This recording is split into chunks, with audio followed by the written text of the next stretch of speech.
Francis Delperré, vous étiez chef de groupe CDH au Sénat sous la précédente législature. Vous vous présentez comme tête de liste à la Chambre. Bonjour Francis Delperré. Bonjour. Pour ces élections fédérales, quels sont les objectifs du CDH? C'est de pouvoir reconstituer la même coalition? C'est de se rendre indispensable, de faire un score qui les rende incontournables?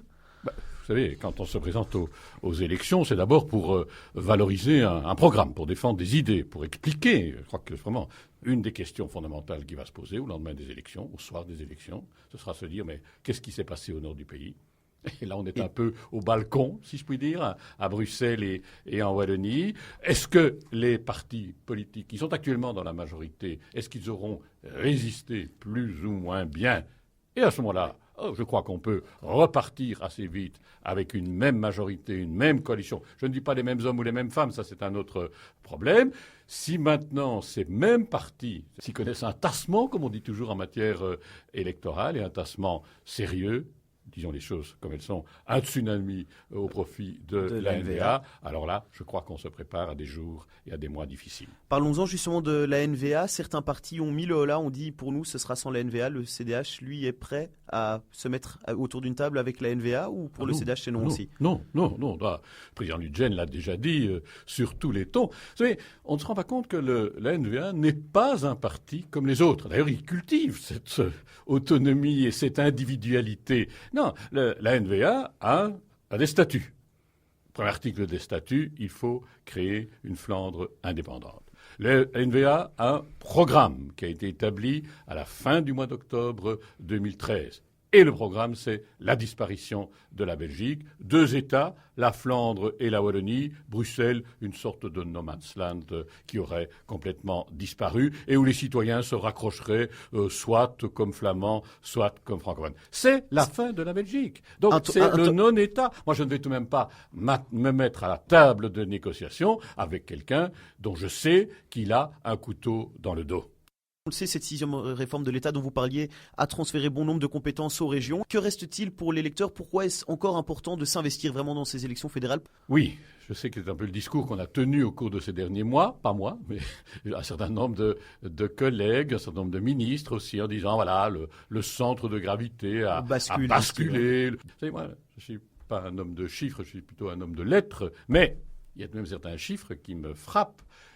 Combien de dépenses nouvelles au profit des communautés et des régions, grâce à la 6e réforme de l'État, 17 milliards, qui viennent se surajouter à 40 milliards qui étaient déjà communautarisés et régionalisés, notamment au profit de l'enseignement. Ça fait 57 milliards sur une somme globale qui est, grosso modo, de 150 milliards. Donc, les communautés et les régions, toutes ensemble, qu'est-ce qu'elles obtiennent? Elles ont un tiers des moyens publics. Alors quand on me dit ça a basculé, le centre de gravité est ailleurs, j'ai l'impression que ceux qui disent ça, ils regardent les budgets et les chiffres avec des verres qui sont un peu grossissants.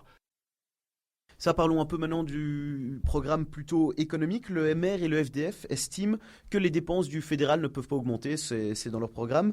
Selon vous et selon le CDH, pourquoi est-ce qu'il ne faut pas nécessairement bloquer ces dépenses fédérales?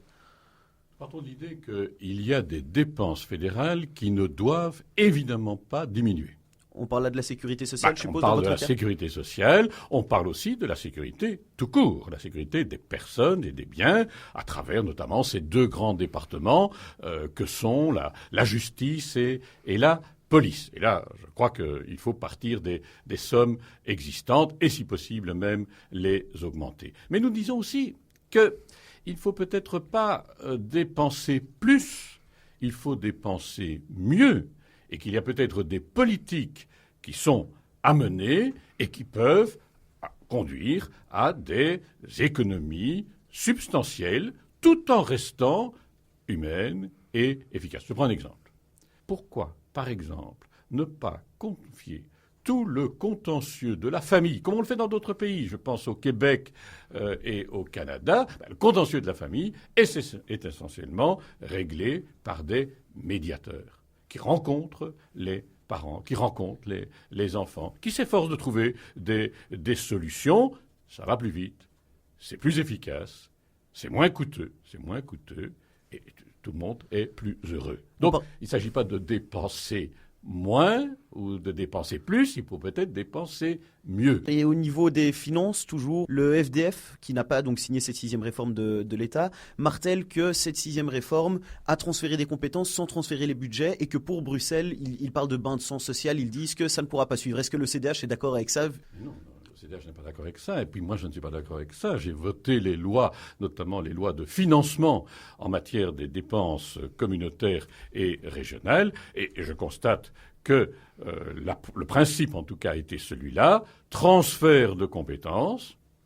Un transfert de compétences sur papier, ça ne rime à rien. Il faut transférer évidemment des personnels, des services pour assumer ces responsabilités-là. Et il faut évidemment transférer les moyens correspondant au profit des communautés et des régions. J'ajoute que sur Bruxelles, en particulier, un des aspects de l'accord était évidemment le refinancement spécifique. Ça n'est pas seulement, ça c'est plus le problème du transfert, c'est une enveloppe supplémentaire qui est mise à la disposition de Bruxelles, 500 millions d'euros, qui sont évidemment utiles pour demain. Donc deux aspects. Tout d'abord, les compétences transférées l'ont été avec les moyens pour le CDH. Et deuxièmement, le refinancement permet aussi d'avoir 500 millions d'investissements pour la ville de Bruxelles. C'est une bouée, pas la ville de Bruxelles. Pour la région bruxelloise, pardon, oui, excusez-moi. Donc il y a les deux parties qui ont été bien remplies par cette 6e réforme de l'État. Là encore, l'État. Il y a aussi également, pour le moment, des tensions. Vous êtes en lice avec Ecolo pour cette place de 3e parti. Il y a quand même une campagne qui est assez rude. Est-ce que finalement, au lendemain du 25 mai, s'il faut former vraiment une coalition de francophones en cas de grosse montée de la NVA, est-ce qu'on ne va pas trop loin? Est-ce qu'il y aura moyen de revenir se serrer les coudes entre francophones? C'est à l'homme de médias que je dois poser la question. C'est pas vous qui devez me la poser et poser vraiment cette question. Est-ce que tout ça n'est pas un peu du cinéma, si vous me permettez cette formule, une sorte d'agression, d'agressivité qui est tout de même assez palpable. Je crois que votre diagnostic est assez juste. C'est moi le plus fort, l'autre est complètement idiot ou farfelu, etc. Et puis ce sont les premiers à se mettre autour d'une table et à s'embrasser le soir des élections. Moi, je ne veux pas être dupe de ce jeu. Et par conséquent, les formations politiques francophones, que ce soit à Bruxelles, que ce soit en Wallonie, je crois qu'elles sont des partenaires naturels. Il y a des coalitions donc différentes et tout est faisable. Il y aura donc moyen de rediscuter sans souci entre les partis. Mais je ne peux pas non plus m'empêcher de dire, moi, je fais partie de 2 commissions parlementaires au Sénat, la commission des réformes institutionnelles et la commission de la justice. Et je dois bien dire qu'à ce niveau-là, la représentation écologiste, le discours écologiste est assez faiblard. Et pour terminer cet entretien, je voudrais juste savoir si vous deviez décrire la politique CDH, la politique Francis Delperrey en 3 adjectifs, vraiment les 3 adjectifs qui tiennent à cœur pour le parti, ce serait quoi? Solidaire, ne laisser personne au bord du chemin. Humaniste, c'est-à-dire tenir compte de tous les hommes et de toutes les femmes, de tenir compte de tout l'homme dans toutes ses dimensions, et pas seulement dans certaines de celles-là, solidaire, humaniste, et puis aussi déterminé à faire vivre notre État et notre capitale. Solidaire, humaniste, déterminé, c'était Francis Delperrey, tête de liste au CDH à la Chambre. Merci Francis Delperrey. Merci.